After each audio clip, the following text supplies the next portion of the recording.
અજો ને શ્રી કૃષ્ણ મુરારી ભાવ ધરી ભાઈ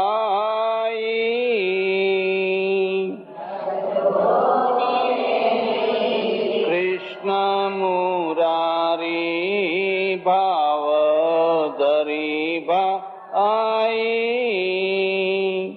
તમારા જીવનમાં આજે શુભ ઘડી આવી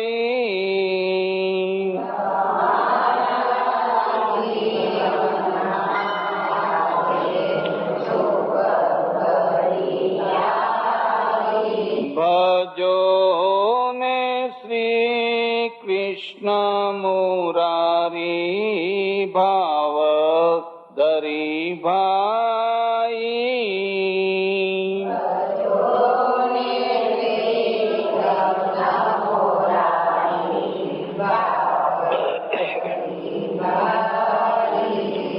ત્રિવિધ તાપની ઝાડે બળેલા ત્રિવિધ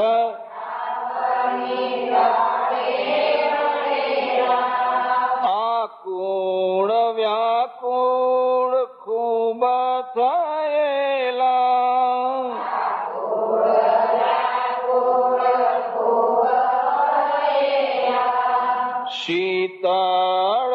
શીતળતાની મીઠી છાયા લીમલડી આવી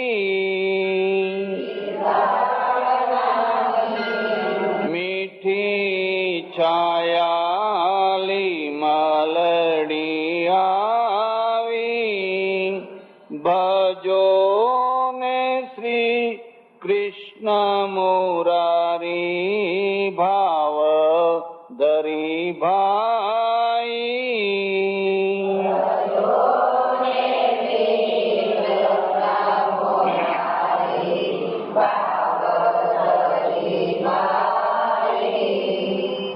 તનના ઉજળા મનના મેલા તનના ઉજળા મોહ નિશામાં ખૂબ ઊંઘેલા મોહ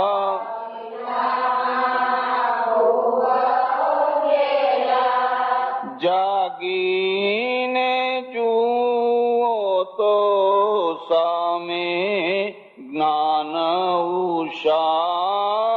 ઉષાવી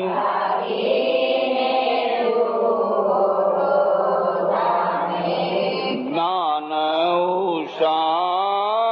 ઉષાવી ભજો ને શ્રી કૃષ્ણ મુરારી ભાવ ધરી ભાઈ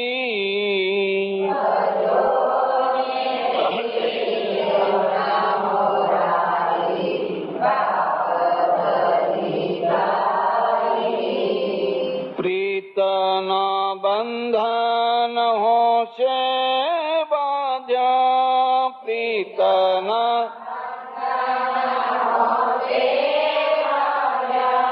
યોગ વિયોગ ના દુઃખે મુજાયા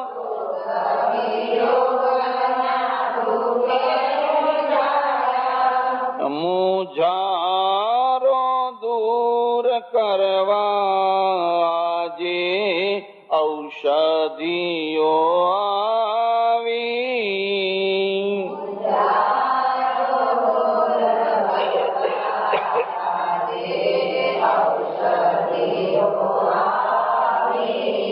ભજો ને શ્રી કૃષ્ણ મુરારી ભાવ ધરી ભાઈ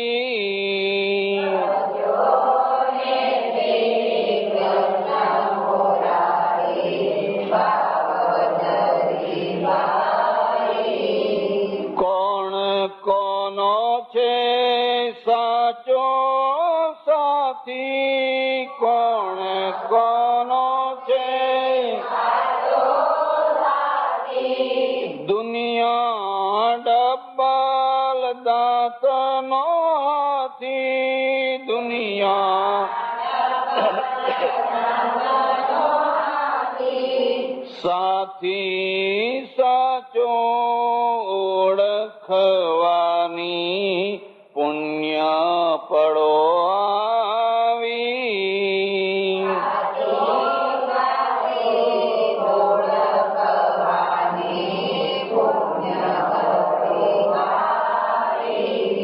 ભજો ને શ્રી કૃષ્ણ મુરારી ભાવ ધરી ભાઈ.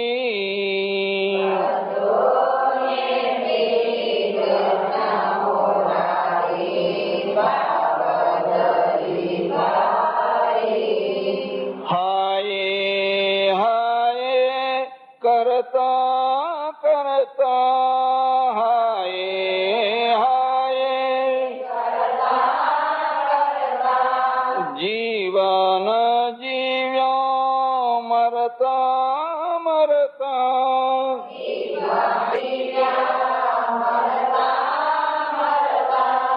હરી હરી રટી લેવાની પુણ્ય ઘડી આવી.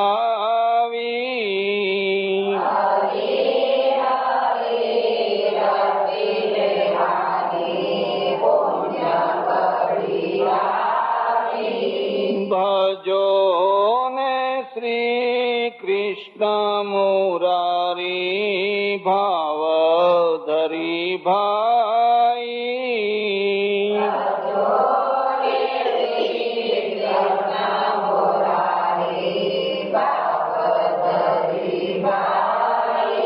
તમારા જીવનમાં આજે શુભ ઘડી આવી.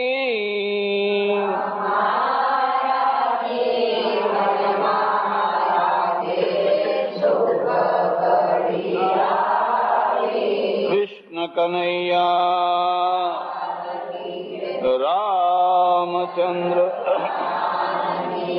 ઉમાપતિ મહાદેવ પવન સુત હનુમાન કી સનાતન ધર્મ કી સદગુરુ દેવ કી વૈદ્યનાથ મહાદેવ કી. નમઃ પાર્વતી પતે હર.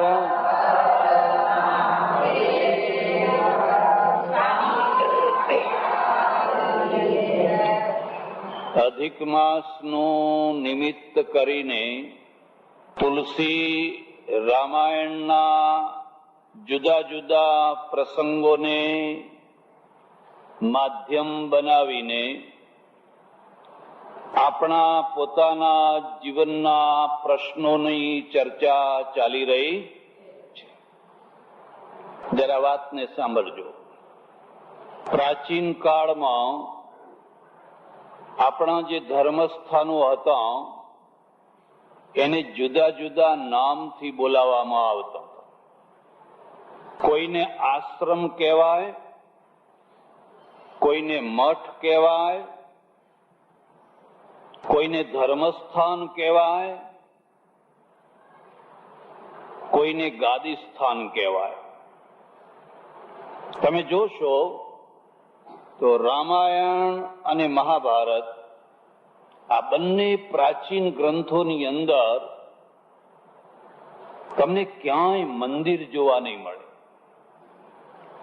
રામ નીકળ્યા, ભરદ્વાજના આશ્રમમાં ગયા, હવે વાલ્મીકી ઋષિના આશ્રમમાં જાય છે, ગયા છે,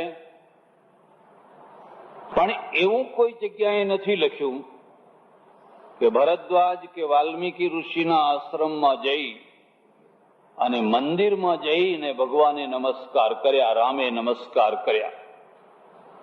રિસર્ચ કરજો, જરા ઊંડાણથી જોજો. રામ અને ઋષિ બે મળે છે, એકબીજાને નમસ્કાર કરે છે, પણ ક્યાંય કોઈ મંદિરની વાત આવતી. કદાચ એ સમયમાં મંદિર હોય તો બીજો પ્રશ્ન ઉભો થાય કે મંદિરમાં મૂર્તિ કોની હતી? કે જે મંદિરમાં એ ગયા એ મંદિરમાં મૂર્તિ કોની હતી? ઘણું બધું બદલાઈ ગયું, ઘણું બધું પરિવર્તિત થઈ ગયું. લોકો એ બધી વાત તરફ ધ્યાન આપતા નથી. પણ હું તમને એક બીજી વાત કહેવા માંગુ છું. મઠ કોને કહેવાય? આશ્રમ કોને કહેવાય? ધર્મસ્થાન કોને કહેવાય? ગાદીનું સ્થાન કોને કહેવાય? આશ્રમનો અર્થ થાય છે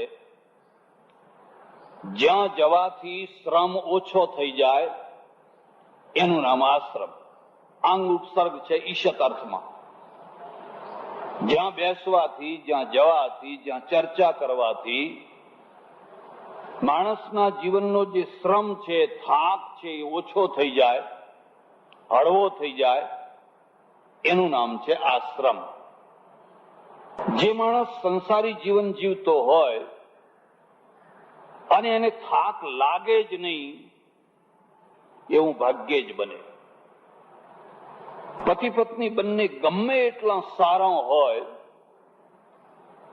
એક થઈને રહેતા હોય, તન્મય થઈને રહેતા હોય, તો બીજા કોઈને કોઈ એમને થકવનારા હશે ને હશે જ. પડોશીનો થાક લાગ્યો હોય, દીકરીનો લાગ્યો હોય, બહેનનો લાગ્યો હોય, ભાઈઓનો લાગ્યો હોય, આ બધા કોઈને કોઈ ભેગા મળીને માણસને થકવતા હોય છે. અને ઘરનો લાગેલો થાક ઘરમાં ના ઉતરી શકે. બહારનો લાગેલો થાક ઘરમાં ઉતરે, પણ ઘરમાં જે થાક લાગ્યો હોય એને તમે ઘરમાં ઉતારી શકો? તો એ થાક ઉતારવો ક્યાં? એ થાક જ્યાં જવાથી ઉતરતો હોય એનું નામ કહેવાય આશ્રમ. એટલે ભરદ્વાજનો આશ્રમ છે અને વાલ્મીકીનો પણ આશ્રમ છે. મઠની વ્યાખ્યા કરો. જ્યાં રહીને સાધુઓ, વિદ્યાર્થીઓ શાસ્ત્રોનું અધ્યયન કરતા હોય, પઠન પાઠન થતું હોય, એને મઠ કહેવાય. પ્રાચીન અર્થ આવો છે, બૌદ્ધ કાળથી આવ્યો છે. 5, 25, 50 બટુકો રહેતા હોય અને ત્યાં બધું સંસ્કૃતનું, શાસ્ત્રોનું અધ્યયન, અધ્યાપન બધું ચાલતું હોય. એટલે શંકરાચાર્યના નામે એમ કહેવાય છે કે એમણે 4 મઠોની સ્થાપના કરી. 4 આશ્રમોની નહીં, 4 મઠોની સ્થાપના કરી. મઠો એટલા માટે સ્થાપ્યા કે ત્યાં રહે અને ખૂબ વિદ્યાનો પ્રચાર થાય, જ્ઞાનનો પ્રચાર થાય. જોકે બધું થતું બંધ પડ્યું, કઈ થતું નથી. એનું કારણ લોકો છે. લોકોને પધરામણી ગમે. મારે ઘેર પધરામણી કરો, મારે ઘેર પધરામણી કરો, મારે ઘેર પધરામણી કરો. ભાવના, સારી ભાવના. પણ એમાંથી શું થયું? બસ કોઈના પગલા પડ્યા ને આપણું ભલું થઈ ગયું. એમાં તો કોઈ વિદ્યા, જ્ઞાન, વિચાર, ચિંતનને કઈ સ્થાન જ નથી. જ્યારે સમાજની ચિંતા થાય, ધર્મની ચિંતા થાય, રાષ્ટ્રની ચિંતા થાય, ત્યારે તમારી પ્રવૃત્તિની અંદર તરત જ એમ થાય કે આનાથી સમાજને શું ફાયદો, આનાથી ધર્મને શું ફાયદો, આનાથી રાષ્ટ્રને શું ફાયદો. પણ એવું ચિંતન જ નહીં. બસ એક જ વાત છે કે પેલા મહારાજ બહુ ચમત્કારિક છે અને એમના પગલા જો આપણા ઘરમાં પડે તો હમણાંથી જે આપણી દુકાન બરાબર ચાલતી નથી એ બરાબર ચાલતી થઈ જાય, બરાબર ધમધોકાર ચાલતી. અહીંયા ધર્મને શું લેવા દેવા છે? સમાજને શું લેવા દેવા છે? રાષ્ટ્રને શું લેવા દેવા છે? મારા ઓળખીતા એક મહાત્મા છે, મને કે આ તમારા બધા પુસ્તકો વાંચ્યા ને પછી તો મારી આંખ ઉઘડી ગઈ. એમ કે સારું થયું આંખ ઉઘડી, તો ઉઘડવી જ જોઈએ. હવે મને ખબર પડી ગઈ કે આ બધી ચમત્કારની વાતો બધી ખોટી છે, ભારતમાં જ ચાલે છે. પણ કે એક વાત તમને કહું, મેં કહું શું, કે હું જે ભાગવતની સપ્તાહ કરું ને એમાં ચમત્કારની વાતો જરૂર કહેવાની. તમે કહો ચમત્કારની વાતો પછી કહો છો શું કામ? કે ના, એ તો બધી કહેવી પડે એમ. કેમ પણ? મેં કહ્યું શું તમે ચમત્કારની વાતો કહો છો? મને કે પહેલી વાત તો એમ કહેવાની, એ જોવાનું સામે જો વેપારીઓ બેઠા હોય તો દુકાનની વાતો કહેવાની, સામે જો બહેનો વધારે બેઠી હોય તો કોના આશીર્વાદથી સંતાન થઈ ગયું ને કેવી રીતે ખોળો ભરાયો ને એ ચમત્કારની વાત કહેવાની. સામે જોવાનું કોણ બેઠેલું છે. અમે બધા વેપારીઓ હોય, મને કે આ વેપારીઓ છે ને એક નંબરના અંધશ્રદ્ધાળુ, વાંચવાનું નહીં, વિચારવાનું નહીં, ચોપડા વાંચવાના, ઢગલાબંધ પૈસા પેદા કરવાના, અને એમની ચડતી પડતી આવ્યા કરે. નોકરિયાતને ચડતી પડતી હોય એ તો પગાર, બેઠો પગાર મળવાનો એ મળવાનો, દુકાળ પડ્યો હોય તો ભલે એને, સુકાળ પડ્યો હોય તો. પણ ખેડૂતો અને વેપારીઓ એમનું લેવલ ઊંચું નીચું. એટલે આપણે એવી વાત કરવાની, એ ફલાણા તમે જાણો છો આ બિરલા શેઠની કથા ખરી જાણો છો? દુકાન ચાલતી નથી. એક સંતના ચરણોમાં માથું મૂકી દીધું અને એમણે આશીર્વાદ આપ્યા તો ધમધોકાર દુકાન ચાલવા લાગી. મેં કહ્યું ખરેખર ચાલવા લાગેલી? મને કે લાગી હોય કે ના લાગી હોય, પણ આપણી તો લાગે ચાલે એમ. કે તમારી કેમ ચાલે? મને કે અરે કથા પૂરી થાય ને લોકો ચરણોમાં જ પડી જાય, કારણ કે દરેકને દુકાન ચલાવવી છે. આપણે તો ખાલી આમ હાથ જ કરવાનો હોય, એટલે એમની ચાલે કે ના ચાલે, પણ આપણી દુકાન સારામાં સારી. આ તમારા જેવી કથા કરીએ તો કોઈ રોટલાય ના આપે એમ. જરા ધ્યાન દો. એટલે આ ઋષિઓનો આશ્રમ છે, પેલા મઠો છે. મઠોની અંદર શાસ્ત્રની પ્રધાનતા છે, આશ્રમોની અંદર માનવતાની પ્રધાનતા છે. બેના ભેદને સમજો. પેલામાં અધ્યયન અધ્યાપન શાસ્ત્રની, પાઠશાળામાં જેમ હોય એમ શાસ્ત્રની પ્રધાનતા છે.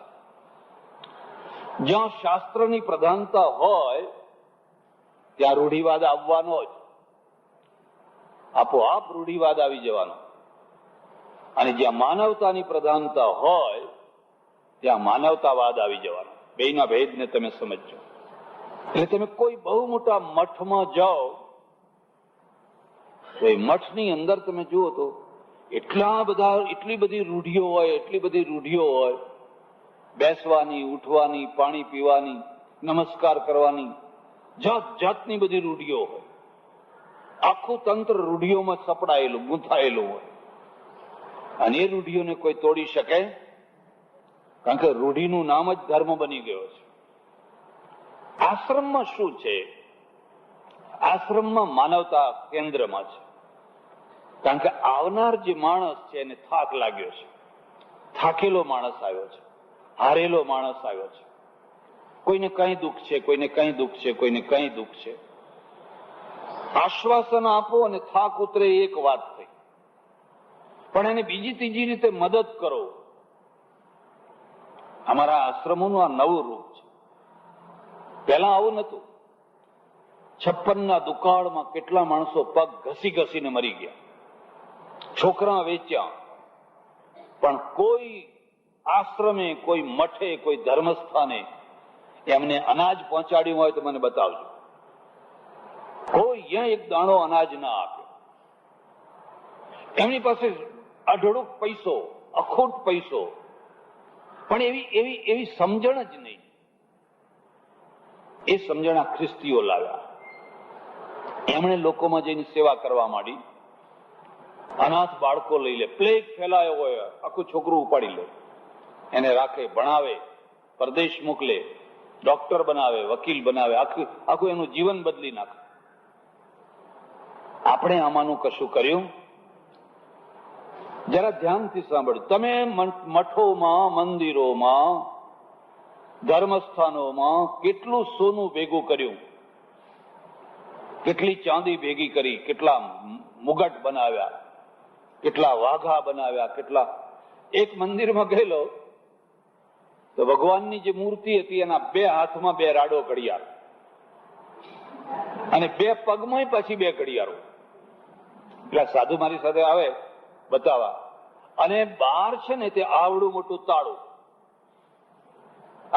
તાળું મારેલું. એટલે બારીમાંથી ભગવાનને જોવાના, પેલા હડિયામાંથી, જેમ જેલના કેદીને જુઓ ને.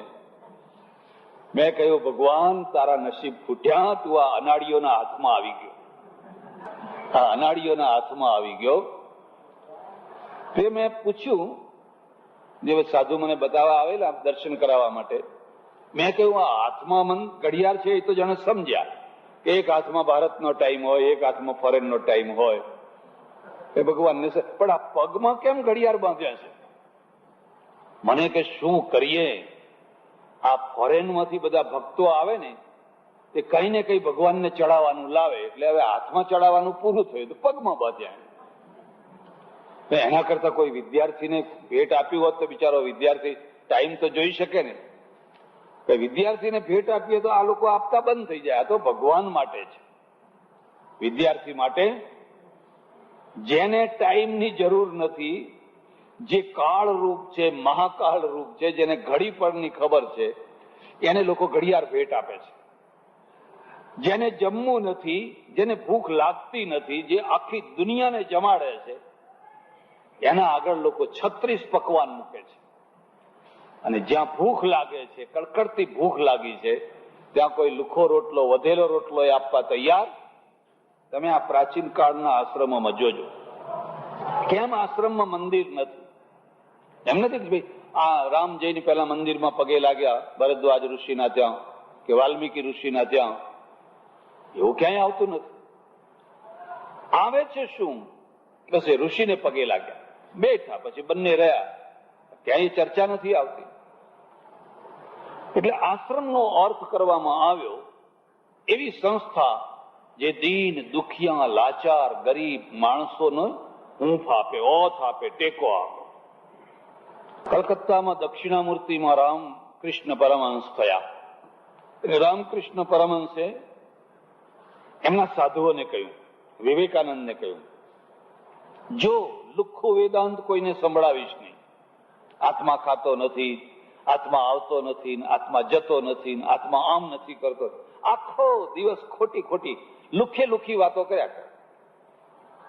અરે જે વસ્તુ તમે જોઈ નથી, જાણી નથી, સમજી નથી, પુસ્તકીય જ્ઞાન લઈને આખો દિવસ ઘટાકાશ મઠાકાશ, રજ્જુ સર્પ, ઘટાકાશ મઠાકાશ. ઘણા લોકો હોય ને આખો દિવસ આત્માની ચર્ચા કરે. બરાબર છે, ચાલો કરો ચર્ચા. પછી શું કે આ શરીરને મારે કઈ લેવા દેવા, આ શરીરને મારે કઈ લેવા દેવા નહીં, આ શરીર હું છું જ નહીં. તમે એક ચૂંટી ખણો કે ગજવામાંથી પૈસા કાઢો, ના કાઢવા દે પાછા, તો ના કાઢવા દે, આટલી વસ્તુ ના લેવા દે. એટલે રામકૃષ્ણે કહ્યું, જો નરેન એટલે વિવેકાનંદ, તને હું સાચું સકારાત્મક વેદાંત શીખવાડું છું. તું ગરીબોને ખવડાવજે, જેના પેટમાં આગ લાગી છે ને, એને એમ કહેવાથી કે તું આત્મા છે, આત્માને ભૂખ ના લાગે, આત્માને તરસ ના લાગે. અરે એવું બોલનારા 10 વાગે એટલે રસોડા સામે જુએ હવે કેટલી વાર છે, ઘંટડી વાગવામાં કેટલી વાર છે. ફિલસૂફી ને વાસ્તવિકતા બેયમાં લાંબુ અંતર ના હોવું જોઈએ. વાસ્તવિકતા નીચે છે ને ફિલસૂફી આકાશમાં ઉડે છે, એનો કોઈ અર્થ નહીં. તો ગરીબોને ખવડાવ, તો દીન દુખિયા લાચાર માણસોની પેટની કડકડતી જે આગ છે એ આગને ઠંડી કર. પછી રોગીઓને દવા આપ, જે બીમાર થયા છે, બૂમો પાડી રહ્યા છે, કોઈને પેટ દુખે છે, કોઈને કેન્સર થયું છે, કોઈને કિડની ખરાબ થઈ છે, કોઈનું હાર્ટ બગડ્યું છે, રોતા રોતા આવે છે, દૂર દૂરથી હજારો માણસો આવે છે, તો એને દવા આપ. અમારે સાધુએ શું કહ્યું કે પૂર્વના બધા કર્મ છે, સૌના પૂર્વના કર્મ છે, ભોગવી લેવાનું, એવું કશું નથી. આ કોઈ પૂર્વના કર્મ નથી. કોઈ વાયરસ ફેલાયું હોય તો લોકો માદા થઈ જાય. હવે કેમ પ્લેગ નથી થતો? પેલા પ્લેગમાં ગામના ગામ સાફ થઈ જતા, કંટ્રોલ કરી લીધો. હવે કેમ પેલા શીતળા માતા નથી આવતા? એટલે પહેલા તો એટલા લોકોને માતા ઉપર મોઢા ઉપર ચાઠા હોય, આંખમાં ફૂલું પડી જાય, આખો ચહેરો બગડી જાય, કેટલા લોકોને શીતળા થતા. હવે કોઈને શીતળા થતા ક્યાં ગયા? આપણે બે રીતે ભૂલ્યા. એક ફિલસૂફીમાં પૂર્વના કર્મમાં ભૂલ્યા, અને જે બાકીના લોકો હતા ને એમણે શીતળા માતાનું દેરું ઉભું કર્યું. કઈ પગે લાગો, અહીં બાધા કરો, તમારું બધું સારું. હવે બે ખોટા રસ્તા. કે શીતળા નામનો રોગ છે એને રોગની કોઈ માતા ના હોય, કાં તો જેટલા રોગ એટલી માતાઓ ઉભી કરી. તળાવ ઉપર જુઓ તો દેરીઓ દેરીઓ દેરીઓ દેરીઓ દેરીઓ, એટલી માતાઓ ઉભી કરી. અહીંયા એક ભેંસાસુર મહારાજ છે, ક્યાં છે? એક ભેંસાસુર મહારાજ છે કે શું કે કઈ ભેંસ દોવા ના દેતી હોય ને તો આ ભેંસાસુર મહારાજ એને દોતી. પછી આ દવાખાનાની શી જરૂર? આ જે દવાખાના ઢોરોના, આણંદ ફોન કરો ને ડોક્ટર આવીને ઉભો રહે તો ભેંસાસુર મહારાજને બોલાવવા કે ડોક્ટરને બોલાવવા? બે ભ્રમણાઓ. એક તરફ પશ્ચિમ વાળાએ વિજ્ઞાન શરૂ કર્યું, એને શીતળાની રસી કાઢી.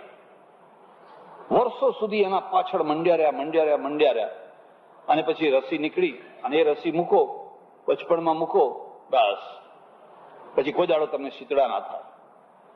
કોઈ દેરી નહીં. આપણે દેરીઓ ઉભી કરી. તમને કોલેરા ના થાય, તમને ફલાણું ના થાય, તમને ફલાણું ના થાય, લકવો ના લાગે, પોલિયો લકવો. બચપણમાં ઘણા છોકરાને પોલિયોના, આખી જિંદગી બિચારો લંગડાતો રહી જાય. અને એને જ્યાં લકવો લાગે એટલે હરી પાછી એક દેરી પગે લગાડવાનું ચાલુ કરી દેવાનું કે આ દેરીએ પગે લાગો, આ દેરીએ પગે લાગો, આ દેરીએ પગે લાગો. એવી રામાયણમાં એવી દેરીઓ આવે છે કઈ? આપણા ઋષિઓએ કોઈ એવી દેરીઓ બનાવી છે? હું નાનો હતો તો અમારા ગામમાં કેવું, આવ અજ્ઞાની પછાત ગામ, એ ઉનાળામાં બધા બહાર સુઈ જાય. એમાં એકાદ છોકરાને જો લકવાની અસર થાય, હવે 30-40 માઇલ ઉપર તો દવાખાનું. એટલે આખા ગામમાં એક જ વાત હોય કે જોગણી માતાનો રથ ફરતો હોય, અને જોગણી માતાનો રથનું પૈડું જેના ઉપરથી ફરે ને એનું એક અંગ રહી જાય. આમ પડખું ફરીને સૂતો હોય તો એ પૈડું જ્યાંથી ફરે ત્યાંથી એ અંગ રહી જાય. બસ એટલે એવા ડરી જાય કે આખા ગામના લોકો ડરના માર્યા ઘરમાં સુવા જતા. ગરમી લાગે તો ઘરમાં લાઇટ બાઇટ કશું નહીં. જોગણી માતા 2-4 ડોશીઓ પછી ગામમાં એવી હોય ને, એ ઘરે ઘરે ફરીને કહેતી કે મેં કે રથ જોયો તો ને ગણગણ ગણગણ ગણગણ ગણ, અને દીવા પેલા પીપળે ઉતર્યો હતો એમ કે મેં જોયો તો. કોઈ તપાસ કરવા ના જાય ખરેખર ત્યાં લીટા પડ્યા છે, ઉતર્યો તો નતો ઉતર્યો. પણ આખા ગામમાં એક જ વાત કે જોગણી માતાનો રથ ફરે છે અને એના કારણે લોકોને લકવા. હવે આને જ્ઞાન કેવું કે અજ્ઞાન કેવું? અને એ અજ્ઞાન હવે ઓછું થયું છે કે ઉતર્યું છે કે વધ્યું છે? એ ડોશીઓ છે ને એ ગણગણ કરનારો રથે છે ને એ અંધશ્રદ્ધા પછી એવી દેવી તમે રામાયણમાં જોજો. એટલે આપણા ત્યાં જે પદ્ધતિ હતી ને એ પદ્ધતિ આખી બદલાઈ ગઈ. પેલા લોકોએ વિજ્ઞાનની પદ્ધતિ લીધી, સાયન્સમાં લીધું, પ્રયોગશાળામાં લીધું અને જોયું કે એના જંતુઓ છે અને જંતુઓના કારણે લકવા લાગી જાય છે. એ જંતુઓને નિષ્ક્રિય બનાવવા માટે નક્કી પ્રકારની રસી લઈ લો, ત્રિગુણી રસી લઈ લો, પછી કોઈ દિવસ છોકરાને કઈ લકવા બકવા લાગે. આ રસ્તો સારો કે આ રસ્તો સારો? એટલે આશ્રમનો અર્થ થાય છે તો રોગીઓને દવા આપ. કેટલા બીમાર માણસો રોતા કકડતા, અને મંદવાડ આવે ત્યારે ખબર પડે કે મંદવાડ કેવો. અત્યારે ને અત્યારે ડોક્ટર બોલાવો, અત્યારે ને અત્યારે ડોક્ટર બોલાવો. પહેલા તો ક્યાં ડોક્ટર હતા? એટલે બધા ઊંટ વૈદો ભેગા થઈને કઈ ઉકાળા પીવડાવે ને કઈ વાટેલું, પેલી આમ વાટે ને પેલું વાટે ને ખવડાવે, આટલા ચૂરણ ફકાવે ને મરી જાય ત્યાં સુધી ઉકાળા પીવડાવે ને માણસનો નિકાલ આવે. રામકૃષ્ણ કહ્યું, વિવેકાનંદ તું અજ્ઞાનીને જ્ઞાન આપ. ભારતનો મોટો રોગ અજ્ઞાન છે અને જ્ઞાનના નામે આવેલું અજ્ઞાન છે. આફ્રિકાનો મોટો રોગ અજ્ઞાન નથી, કારણ કે ત્યાં જ્ઞાનના નામે અજ્ઞાન નથી આવ્યું. એને બિચારાને કોઈ કલ્ચર નહીં, કોઈ ધર્મ નહીં, કોઈ પુસ્તક નહીં, કશું જ નહીં. એટલે તો કોરો કાગળ હતો. હવે અહીં તો હજારો વર્ષ જૂના બધા પુસ્તકો છે. એમાં એક બાબત લખેલી છે કે તમને તાવ કેમ આવ્યો, કે પૂર્વના કર્મ બાકી હતા માટે તાવ, પૂર્વના કર્મ બાકી હતા. તો હવે બાકી હતા તો આ દવાખાના બધાની જરૂર નહીં. એટલે આશ્રમનો અર્થ થાય છે વિજ્ઞાન અને ધર્મનો મેળ. અંધશ્રદ્ધા નહીં, અંધશ્રદ્ધા નહીં. અંધશ્રદ્ધાથી તો ટોળા લોકોના ભેગા કરી શકાય, પણ એ ઉભરો 2 મહિનાનો, 4 મહિનાનો, 6 મહિનાનો, પછી એ ઉભરો લાંબો ટાઈમ ચાલે, એથી કઈ કોઈનું ભલું થાય? કેટલા ઉભરા દર વર્ષે આ દેશમાં આવે છે, 2-4 મહિના પછી બધું સમી જાય છે. એટલે આશ્રમનો અર્થ થાય છે જેનો શ્રમ, જેનો થાક, જે હારેલો થાકેલો માણસ, એને જ્ઞાનનું આશ્વાસન મળે, સમજણનું આશ્વાસન મળે, એનો થાક ઉતરી જાય. પેલા બાંકડા ઉપર આજથી 5 વર્ષ પહેલા એક 20 વર્ષનો છોકરો બેઠેલો. બપોરે હું 1-1:30 વાગે ઉપર ઉઠ્યો, મારી નજર પડી એટલે એનો ગમગીન ચહેરો મેં જોયો. તમને ચહેરો વાંચતા આવડવું જોઈએ. તમારા ચહેરા ઉપર બધું લખેલું હોય છે જો વાંચતા આવડો તો. એટલે હું તરત નીચે ઉતરીને એની પાસે ગયો. મેં કહ્યું ક્યાંથી આવે છે? તો એને કહ્યું હું ઠેઠ ઉત્તર ગુજરાતના વિજાપુર તાલુકામાંથી આવું છું, ચૌધરી પટેલ છું. કેમ આવ્યો છે? મને કે આવ્યો છું પણ મારી જીભ ઉપડતી નથી, મારે જે વાત કહેવી છે મારાથી કહેવાતી નથી. મેં કહું પછી કહેજે. તું ભૂખ્યો છે કે જમ્યો છે? અને કે ખાધું નથી. ચાલ કીધું પહેલા જમી લે. આ આશ્રમનું પહેલું પગથિયું છે. જો આપે રોટલો, જો આપે ટુકડો તો હરી થાય ઢુકડો. તમે તોતિંગ ધર્મસ્થાન બાંધ્યું હોય, આરસપાન ખડકી દીધા હોય, અને કોઈ કૂતરાને ટુકડો ન મળતો હોય તો આરસપાનને આગ લગાડવાય છે? એ આરસપાનને કરવા છે શું? કઈ આરસપાનથી કઈ લોકોના પ્રશ્નો ઉકેલવાના નથી. કોઈ દિન દુખી, લાચાર, ભૂખ્યો દુખ્યો માણસ આવ્યો હોય ને એને સમયસર રોટલો આપો તો બરાબર છે. ચાલ કીધું છે જમી લે. પહેલા એને જમાડ્યો, પાસે બેસાડ્યો, ખૂબ સમજાવ્યું. ધીરે ધીરે ધીરે ધીરે ધીરે ધીરે પછી એની વાચા ઉગડી. મને કે હું શું કહું, ક્યાંથી કહું? તમારા બે જ પુસ્તકો વાંચ્યા છે અને 2 પુસ્તકોના કારણે હું અહીં આવ્યો છું. તો કે મને કે મેં એવું સાંભળ્યું છે કે પરશુરામે સગી માની હત્યા કરી હતી. આ વાત તો સાચી છે, તો મારે એ જ કરવું છે. તો તારે પરશુરામ થવું હશે, તારે પરશુરામ થવું હશે. ના કે પરશુરામ તો નથી થવું, પણ મને બીજો કોઈ રસ્તો સૂઝતો નથી. બધી લાંબી વાત નહીં કરું, ટૂંકી વાત તમને કહી દઉં. અમારે દુકાન હતી, પેઢી હતી, બહુ જાહો જલાલી વાળી પેઢી હતી. પણ મારા બાપુ છે ને એ ભર યુવાવસ્થામાં મરી ગયા, અને 28 વર્ષે મારી માં વિધવા થઈ.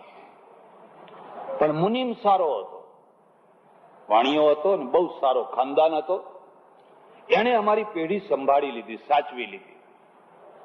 એને કહ્યું તમે ચિંતા ના કરો, આ છોકરો મોટો થાય ત્યાં સુધી તમારી પેઢીને હું વાંધો આવવા દઈશ. એને પેઢી સંભાળી લીધી. હું ત્યારે 13-14 વર્ષનો. મેં કહ્યું પછી કે ખબર નહીં ક્યારે મારી માં અને આ મુનિમ, આ બેયને એક સંબંધ થઈ ગયો, અને હું 17-18 વર્ષનો થયો, અને મારી આંખે આ બધી વાતો આવી. હવે 3 વર્ષથી 4 વર્ષથી મારા મનમાં આ વિચારો ઘોળાયા કરે છે કે મારે હવે કરવું શું, મારે હવે શું કરવું.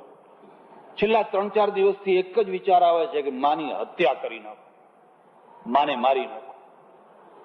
પણ મનમાં એક વિચાર આવ્યો કે આવું કામ કર્યા પછી મારે જાતે મરવાનું છે કાં તો જેલમાં જવાનું છે. પણ એના પહેલા હું તમારી પાસે આવું અને તમારી પાસે આવીને તમારી સલાહ લઉં.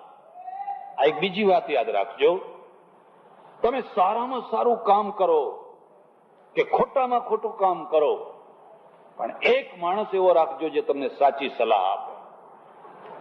પાંડવોને સલાહ આપનાર કૃષ્ણ હતા, અને દુર્યોધનને સલાહ આપનાર શકુની હતો. તમે એક એવો માણસ રાખજો કે જે તમને સાચી સલાહ આપે. મને કહેવા મારે જીવીને શું કરવાનું છે, મારે પરણીને શું કરવાનું છે. મેં એને શાંત કર્યો.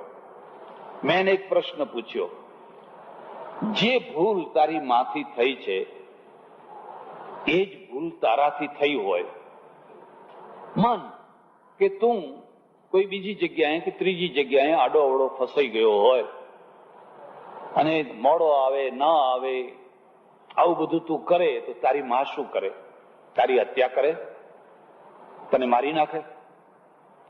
મને કે ના, મને મારી ના નાખે. માં બિચારી દુઃખી થાય, રડે કૂટે અને મને સુધારવાનો પ્રયત્ન કરે. તો માં જો તને સુધારવાનો પ્રયત્ન કરતી હોય તો તું માને સુધારવાનો પ્રયત્ન કર.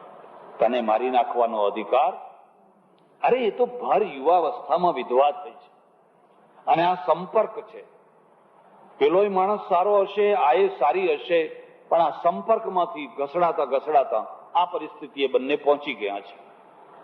હવે તું મારી નાખીશ ને તો એ તો મરશે, તારી પેઢી મરશે અને તું પોતે મરી જઈશ, બધું મરી જશે. તારી માં જો તને સુધારવાનો પ્રયત્ન કરતી હોય તો તું હવે એને સુધારવાનો પ્રયત્ન કર. તમને કે હું કેવી રીતે પ્રયત્ન કરું? તો શાંતિથી બેસીને કહી દે કે માં, મને બધી ખબર છે. હવે જો તમારે આના રસ્તે આગળ ચાલવાનું હોય તો હું આ ઘર છોડીને જતો રહું છું. તમે બંને ખુશીથી લગ્ન કરી લો, પરણી લો. પણ કે ના, અમારે એવું થાય નહીં. એમ કે જે કરવું હોય કરો, પણ હું હવે જતો રહું છું. અને જો મને આ ઘરમાં રાખવો હોય તો એ મુનિમને હવે રજા આપો. એને આપણું ઘણું કામ કર્યું, એના ઉપકાર માનો, એને જે કંઈ આપવા જેવું હોય આપો. હવે તારા ઘરમાં વહુ આવવાની છે, છોકરો મોટો થયો અને છોકરાની વહુ આવવાની છે.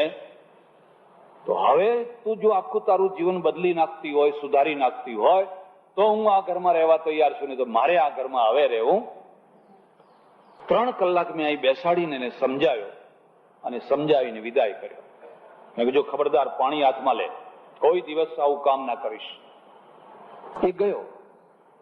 15-20 દિવસ પછી એનો કાગળ આવ્યો, બાપુ તમે મને બચાવી લીધો, મારી પેઢી બચાવી લીધી, મારું ઘર બચાવી લીધું, મારી માને બચાવી લીધી, અમારું ઘર આખું હવે સારું થઈ ગયું છે, સુધરી ગયું છે.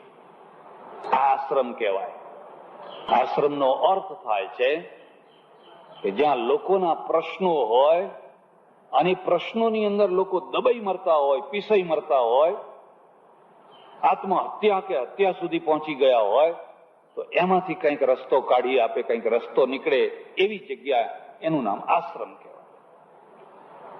માનવતાવાદી રામકૃષ્ણ પરમહંસે આખા આશ્રમોનું રૂપ બદલી નાખ્યું, ફેરવી નાખ્યું. બહુ સોના ચાંદીના વાસણો નહીં રાખવાના. અમારા ભગવાનને તમે જઈને જોજો, એક વાલની વીંટીની મંદિર ઉગાડું પડ્યું હોય. તાળા મારવાની જરૂર જ નહીં. તાળા ક્યારે મારવા પડે કે જયારે ભગવાનને તમે સોને મઢી નાખો ત્યારે. સોને મળ્યા પછી મારો મોટા મોટા તાળા, અને પછી અડધું ધ્યાન અહીં રાખો અને અડધું ધ્યાન ત્યાં રાખો. પછી કોઈ મોહમ્મદ ગજની પેદા કરો, પછી કોઈ મોહમ્મદ ગજની. એને જરૂર નથી. એને જરૂર, તમે જલારામ જજો, વીરપુરમાં જલારામ જજો, શું છે ત્યાં સોનાની મહિમા, કે આજ 9 લાખનો મુગટ પહેરાયો અને આજ કરોડ આવું. ત્યાં મહિમા છે રોટલાની. શાની મહિમા છે? જે આવે આવો, બેસો, જમો જમો જમો જમો જમો, રોટલાની મહિમા છે. એક બહુ મોટા મંદિરમાં અમે ગયેલા, 5-7-10 માણસો સાથે. એક જ ટ્રેન આવે, પછી દર્શન કર્યા. સારું ભવ્ય આલીશાન આરસપાણનું મંદિર. પછી એનો જે મુનિમ હતો એને જઈને કહ્યું, ભાઈ 8-10 માણસો છીએ અને અમારે જમવું છે, અને જમવાની બીજી કોઈ વ્યવસ્થા નથી, અમારે જમવું છે. હવે એને ખબર પડી ગઈ કે આપણા સંપ્રદાયના નથી, આપણા પંથના. મને કહે, નહીં, ભોજનાલય બંધ થઈ ગયું છે, હવે તમને જમવાનું મળે, તમારો ચાર્જ હોય બધો આપીએ. ના, કે ના મળે. હવે સાંજે બીજી ટ્રેન 4 વાગે જાય. 4 વાગ્યા સુધી એ મુનિમના સામે લીમડા નીચે બેઠા બેઠા ચણા અને મગફળી ફાકી. પણ એને દયા ના આવી તે એ આશ્રમ નથી, એ તો પેઢી છે, એ તો પેઢી છે. એટલે તમે આ ધર્મસ્થાનોના ભેદને સમજજો. એટલે એક આશ્રમ હોય, એક મઠ હોય, પછી એક ગાદી હોય. કોઈ સંપ્રદાય, પરંપરા, ગુરુ ગાદી હોય. એક સમર્થ પુરુષ થયા હોય, જેની ગાદી સ્થાપે, ભગવાનની પૂજા કરતા ગાદીની મહિમા વધે અને પરંપરાથી લોકો ગાદીએ બેસે.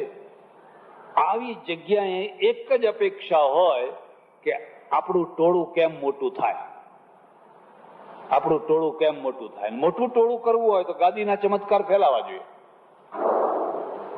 ચમત્કાર વિના લોકોના ટોળા વધે. એક બીજી વાત યાદ રાખજો, દૂધ જોઈતું હોય તો ડોબા ખોળવાનું. ડોબા વિના દૂધ મળે. એટલે મારા એક ઓળખીતામાં કહ્યું મને કે અમારે તો ડોબા જ ખોળવાના.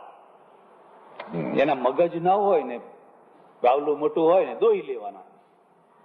એમની પાસે મગજ તો છે ને, બરાબર છે. ખૂબ જાહો જલાલી હોય, ત્યાંય કોઈને ટુકડો મળે. એટલું જ નહીં, અહંકારના પૂતળા હોય. અહંકાર નહીં. જુએ કે આ પૈસાદાર માણસ આવે તો વધારે આવકાર આપવાનો, ગરીબ માણસ આવે તો એની સાથે આંખે નહીં મેળવવાની, એની સાથે વાતે નહીં કરવાની. આવા ભેદ કરે. જમવાના ભેદ, આવકારના ભેદ, બેસવાના ભેદ, બધા ભેદ જ ભેદ કરે.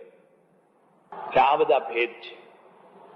તમે કોઈ વાર યાત્રા કરવા નીકળ્યા હો, પ્રવાસ કરવા નીકળ્યા હો, તો તમારી ઈચ્છા હોય કે ન હોય, જુદા જુદા સ્થાનોમાં તમારે ઉતરવું જ પડે. બીજી જગ્યા ના હોય તો તમે ક્યાં જાઓ? એ મારા એક ઓળખીતા સજ્જન છે, અહીં ચડોતરના જ છે. એ મને કે હું તો જયારે પણ યાત્રા કરવા જાઉં ને તો ગજવામાં 2-4 પ્રકારની ડબ્બીઓ લઈ જવાની.